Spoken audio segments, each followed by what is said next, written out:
I will never forget the look on my wife Stephanie's face when she delivered the news that would shatter our 8-year marriage.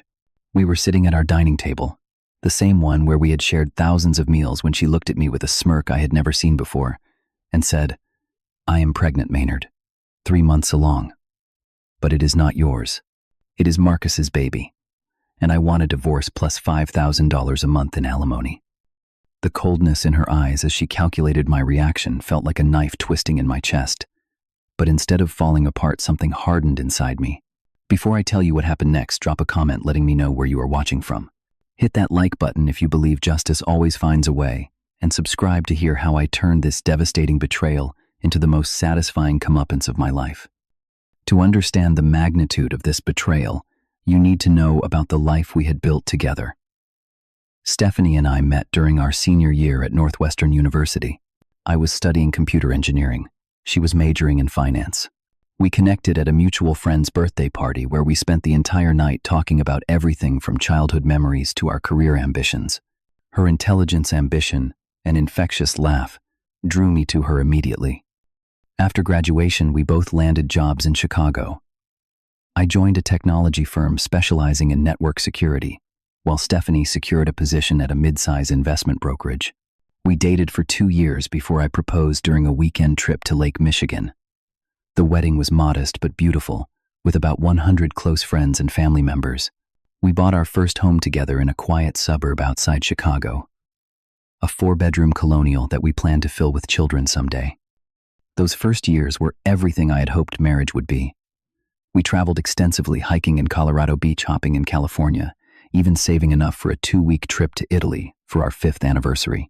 Stephanie decorated our home with photos from these adventures, creating a visual timeline of our happiness. We had game nights with friends, hosted holiday dinners for our families, and generally lived the life I had always envisioned. Career-wise, we both thrived. I climbed the ranks at my company, eventually becoming a senior security architect. The position came with a substantial salary increase, but also required regular travel to client sites. Stephanie also excelled, receiving promotion after promotion. When she made portfolio manager at her firm, we celebrated with champagne and talked about finally starting a family, but something always seemed to delay our family plans. First, Stephanie wanted to establish herself more firmly in her new role. Then she was eyeing another promotion. Each time I understood and supported her decision. We were still young, I reasoned. We had plenty of time for children. Looking back, the signs of trouble began about 2 years ago. Stephanie started working later hours, often not returning home until 8 or 9 at night. She claimed the finance industry demanded these hours, especially for someone ambitious. I believed her because I wanted to support her career just as she had supported mine through years of business trips. Then came the password changes on her phone. For years, we had known each other's passwords as a matter of convenience, not suspicion. But one day, when I needed to check an email we had both received about our mortgage, I found her phone locked with a new code. When I asked about it, she became defensive, claiming she needed privacy for work communications. Her appearance began changing too. New clothes, more makeup, more time at the gym. While I initially took pride in her efforts, something felt off about the motivation. She seemed to be dressing for someone else's approval, not her own satisfaction or mine. The physical distance between us grew wider. Intimacy, once a natural and frequent part of our relationship, became rare and then non-existent. Any attempts to discuss this were met with excuses about stress, fatigue, or headaches.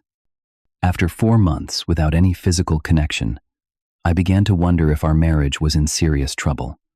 Most telling was her constant mention of her company's CEO, Marcus Reynolds. At first, the references seemed professional comments about his leadership style or business acumen, but slowly they became more personal. How Marcus dressed, the restaurants he frequented, the type of wine he preferred. She spoke about him with an animation I had not seen in her for years. Despite these warning signs, I trusted Stephanie. I believed in our marriage and the commitment we had made to each other. I chalked up the changes to career stress and perhaps a midlife reassessment.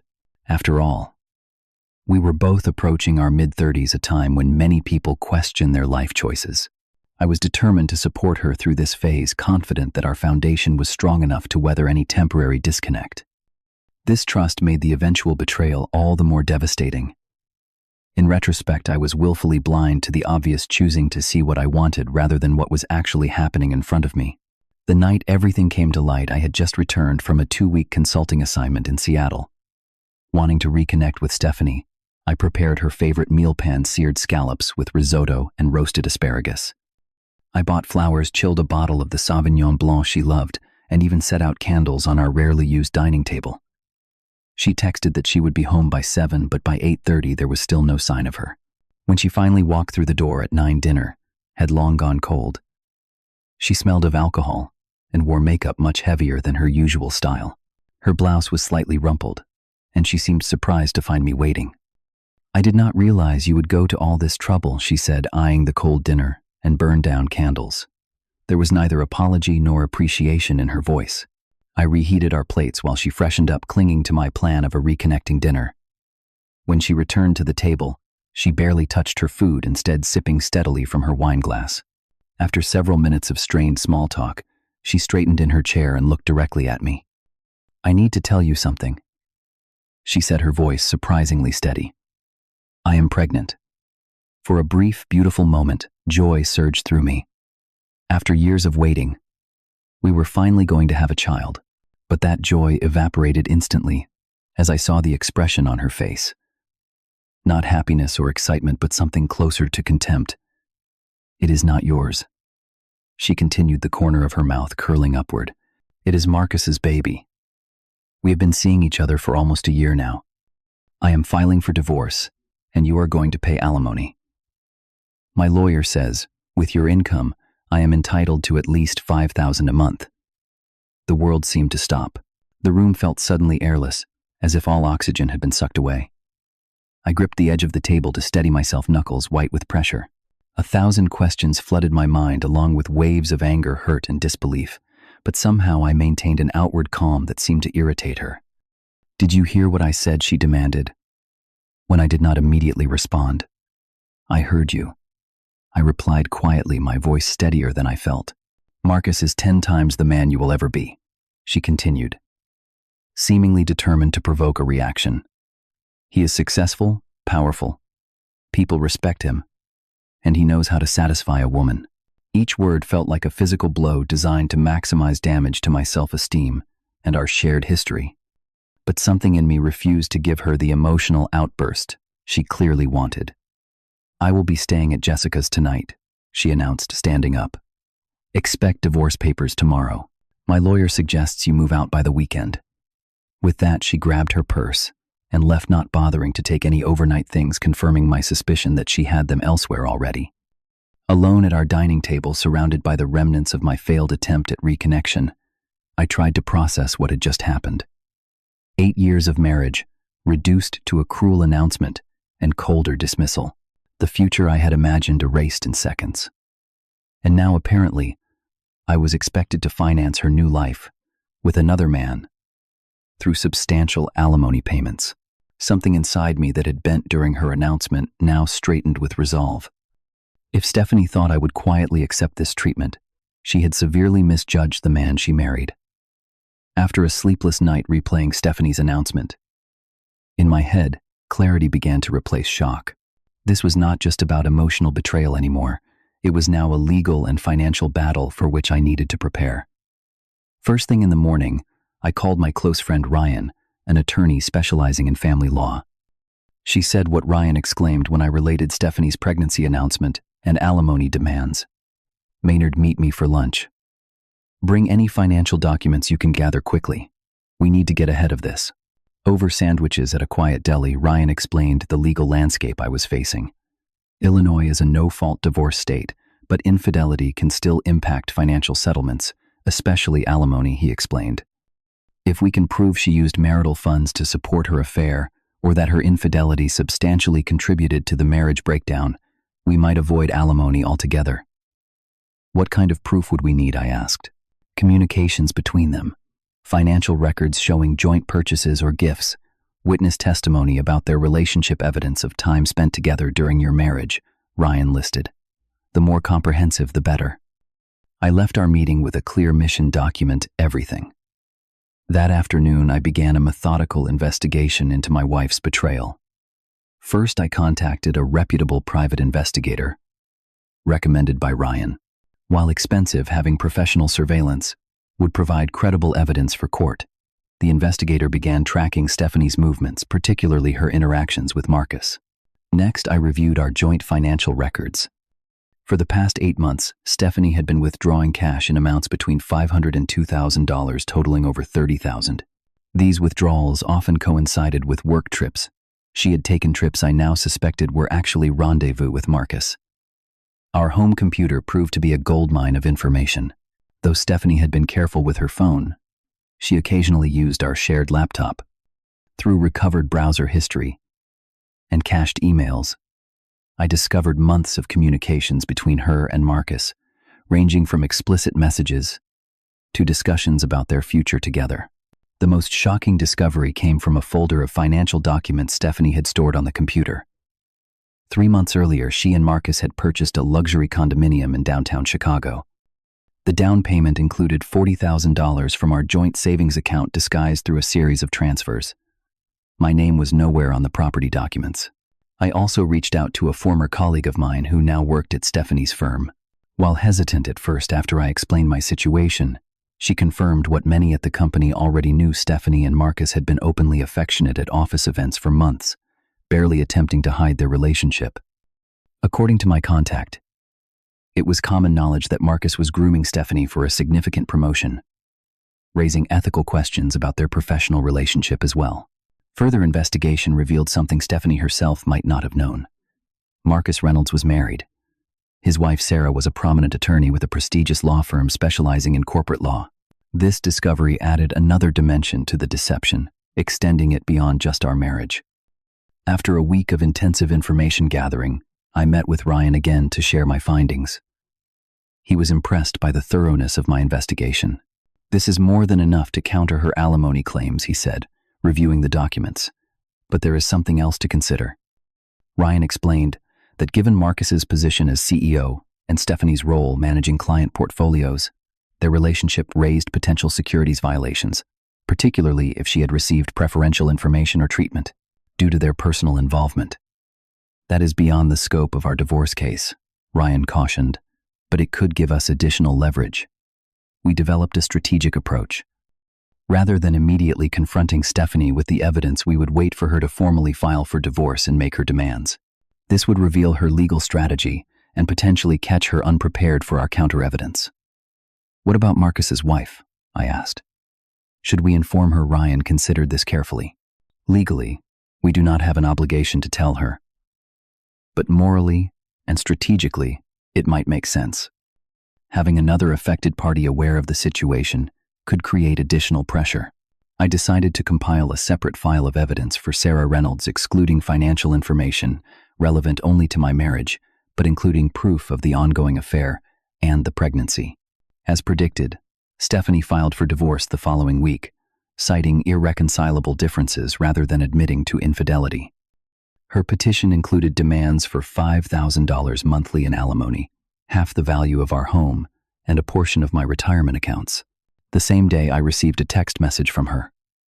"My lawyer says you need to be out of the house within 48 hours. I am moving back in this weekend." When I did not immediately respond, another message followed. "If you refuse to leave, I will tell the court you were physically threatening. Do not test me, Maynard." After consulting with Ryan, I replied simply, "I suggest we meet with our respective attorneys to discuss arrangements before making any changes to the living situation." This measured response seemed to throw her off balance. She agreed to a meeting 2 days later at Ryan's office. Stephanie arrived at the meeting projecting confidence, dressed impeccably in a designer suit I had never seen before. Beside her sat her attorney, Harold Weinstein, known for aggressive representation in high-asset divorces. I maintained a neutral expression despite the surreal feeling of sitting across from the woman I had loved for over a decade now, essentially a stranger. "Let us get straight to the point," Weinstein began. "Mrs. Daniels is entitled to substantial support, given the length of the marriage and the disparity in earning potential." Ryan nodded politely but said nothing, allowing them to lay out their demands. "We are seeking the marital home monthly support of $5,000 for a duration of 10 years, 50% of Mr. Daniels' retirement accounts, and the new Audi Weinstein continued. Given the circumstances, we believe this is more than reasonable. And what circumstances would those be? Ryan asked innocently. Stephanie shifted in her seat. My pregnancy, for one, she replied. I will need stability and security. Ah, yes. Congratulations, Ryan said. Though I am curious how that relates to Mr. Daniels' obligations, given that the child is not his. Weinstein stepped in quickly. The pregnancy is irrelevant to the financial settlement. Illinois is a no-fault state. Mrs. Daniels is entitled to maintain her standard of living. Ryan simply nodded again. We will need time to review your proposal. We will respond formally within the week. The brevity of our response clearly unnerved them. They had expected either immediate capitulation or an emotional confrontation, not this calm deferral. As the meeting concluded, Stephanie pulled me aside. This would be easier if you just accepted the inevitable, she said quietly. Why drag it out and spend money on lawyers? I looked at her, this woman. I once thought I knew completely, and replied simply, I believe in justice. Stephanie, see you in court. The following day, I took the most difficult step in my counter-strategy meeting with Sarah Reynolds. Through careful research, I had learned she typically had lunch alone at a small bistro near her office on Thursdays. I approached her table with respect and introduced myself. Mrs. Reynolds, my name is Maynard Daniels. I apologize for the interruption, but I need to speak with you about a personal matter involving your husband. Her initial wariness was understandable, but when I briefly explained the situation, she agreed to meet more privately at her office later that afternoon. In the privacy of her corner office with its view of the Chicago skyline, I presented the evidence. I had compiled photos from the private investigator, showing Marcus and Stephanie together, copies of messages discussing their relationship, and documentation of the condominium purchase. Stephanie is now 3 months pregnant, with Marcus's child, I concluded. She is divorcing me and has made substantial financial demands.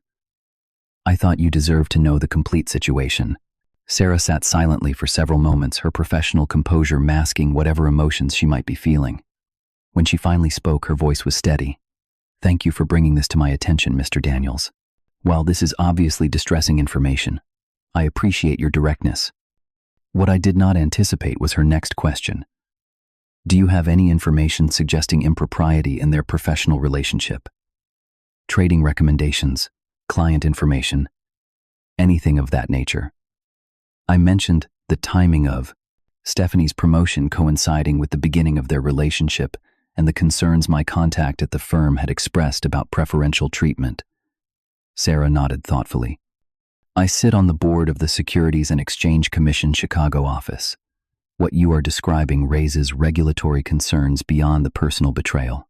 Over the next 2 weeks, events unfolded with a momentum that surprised even me. Sarah filed for divorce from Marcus, using her considerable legal network to fast-track the proceedings.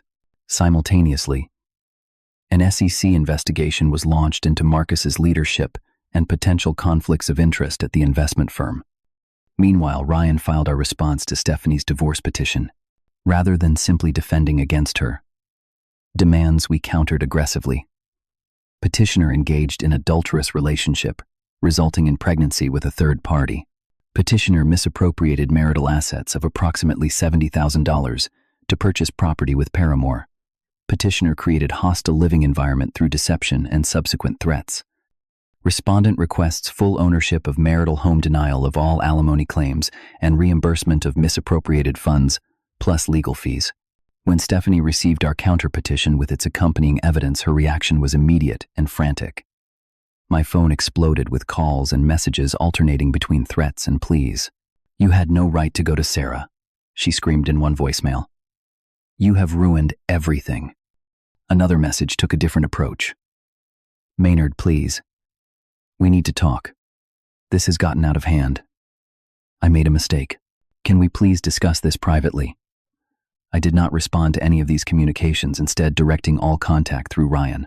The final blow to Stephanie's world came when Marcus, facing both divorce proceedings and a regulatory investigation, cut off all contact with her. According to my private investigator, Marcus had his locks changed and security instructed not to allow Stephanie into his building. The SEC investigation expanded rapidly, with investigators reviewing trading patterns and client allocations under Marcus's supervision. Within weeks, both Marcus and Stephanie were placed on administrative leave pending the investigation's outcome. By the time our divorce case reached the courtroom 3 months later, Stephanie's circumstances had changed dramatically. She had lost her job when the investigation uncovered evidence of insider trading within the firm. Marcus had negotiated a settlement with the SEC that required his resignation but avoided criminal charges. He had also reached a divorce settlement with Sarah that left him with significantly reduced assets. Most importantly for Stephanie, Marcus had publicly denied responsibility for her pregnancy, demanding a paternity test, and making it clear he had no intention of building a life with her. The courtroom was nearly empty on the day of our divorce hearing, just Stephanie and her attorney Ryan and me and the judge, a no-nonsense woman in her 60s known for her low tolerance for deception in family court. Stephanie looked nothing like the confident woman who had announced her pregnancy months earlier. Her designer clothes had been replaced by a simple navy suit that hung loosely on her frame. Dark circles shadowed her eyes, and her previously perfect manicure was bitten down to the quick. When the judge asked for opening statements, Weinstein attempted to pivot from their original demands, now seeking only a fair division of assets and temporary support during career transition. The shift in strategy was obvious but too late. Ryan methodically presented our evidence from the financial documentation of misappropriated funds to the witness statements from co-workers about the long-running affair. When he showed proof of the condominium purchase using our joint savings, the judge visibly frowned. "Your Honor, my client has suffered not only emotional betrayal, but calculated financial deception," Ryan concluded. "We ask that you recognize these facts in your judgment." When given a chance to respond, Stephanie attempted to paint herself as the victim of workplace pressure from Marcus, claiming he had manipulated her professionally and emotionally. Her performance might have been convincing had it not contradicted the extensive evidence of her willing and enthusiastic participation. The judge was unmoved. Her final judgment was decisive. Given the substantial evidence of infidelity, financial misconduct, and attempted deception of this court, I find in favor of the respondent. Mr. Daniels will retain full ownership of the marital home. No alimony will be awarded to Mrs. Daniels. Furthermore, Mrs. Daniels will reimburse the marital estate $40,000 for funds misappropriated for the condominium purchase. Mrs. Daniels will also be responsible for all legal fees associated with these proceedings. As the judgment was read, Stephanie collapsed into sobs. Outside the courtroom, she attempted one last appeal directly to me. "Maynard, please. I have nothing left. Marcus has abandoned me. I have no job, no home, no future." She pleaded, mascara streaming down her face. "I made a terrible mistake. We could try counseling, start over." I looked at the woman I had once planned to raise children with, feeling not satisfaction or anger, but a profound sense of closure. "I wish you well, Stephanie," I said sincerely, "but our marriage ended the moment you decided I was worth less than your ambitions. I hope you find peace." Those were the last words I ever spoke to her. The aftermath of our divorce brought unexpected changes to everyone involved. Marcus Reynolds, once celebrated in Chicago, financial circles, relocated to a much smaller firm in Phoenix. His professional reputation never fully recovered from the SEC investigation and the public scandal of the affair. Sarah Reynolds, already respected in legal circles, emerged from the divorce with renewed focus on corporate ethics. She channeled her experience into creating a nonprofit focused on corporate governance and transparency. As for Stephanie, I heard through mutual acquaintances that she moved to Minneapolis, taking an entry-level position at an insurance company. She gave birth 6 months after our divorce was finalized. But according to friends, Marcus refused to acknowledge paternity, despite tests confirming he was the father. The last update I received indicated she was living in a small apartment, struggling to balance single motherhood with rebuilding her career. My own life took a more positive turn. The company I worked for recognized my professionalism during the personal crisis and offered me a leadership position developing security protocols for financial institutions. The irony of creating systems to prevent the kind of ethical violations that had occurred at Stephanie's firm was not lost on me. I sold our suburban home, too full of memories to remain comfortable, and purchased a modern loft closer to downtown. The change of environment helped mark the transition to my new life. Unexpectedly, I found connection with Laura, a project manager at my company, who had always been friendly but respectful of boundaries while I was married. Our relationship developed slowly, built on honest communication and mutual respect, qualities I now recognized as essential, rather than assumed. Perhaps the most valuable outcome was my involvement with a support group for those who had experienced betrayal trauma. Initially attending for my own healing, I eventually began mentoring others navigating similar circumstances. Helping people move from victimhood to empowerment became surprisingly fulfilling. The experience changed my perspective on relationships and trust. I learned that blind trust is as unhealthy as chronic suspicion. Healthy relationships require both confidence in your partner and awareness of human fallibility. They need clear boundaries, ongoing communication, and mutual growth. I no longer view my marriage to Stephanie as wasted years, but as a profound, if painful, education. The woman who intended to take everything from me ultimately gave me something valuable, a deeper understanding of myself and what I truly need in a partner. The most unexpected lesson came in the form of freedom from resentment. For months, I had focused on justice, on making sure Stephanie faced consequences for her actions. When that justice finally came, I realized holding on to anger would only bind me to the past. True victory was not in her downfall, but in my ability to move forward unburdened. Have you ever turned a betrayal into an opportunity for growth? What helped you move forward when someone tried to tear your life apart? Share your story in the comments below. If this resonated with you, please hit that like button and subscribe for more real-life stories about overcoming adversity. Do not forget to share this video with someone who might need to hear that standing up for yourself can lead to unexpected blessings. Thank you for listening. And remember, sometimes the end of what we thought we wanted becomes the beginning of what we truly need.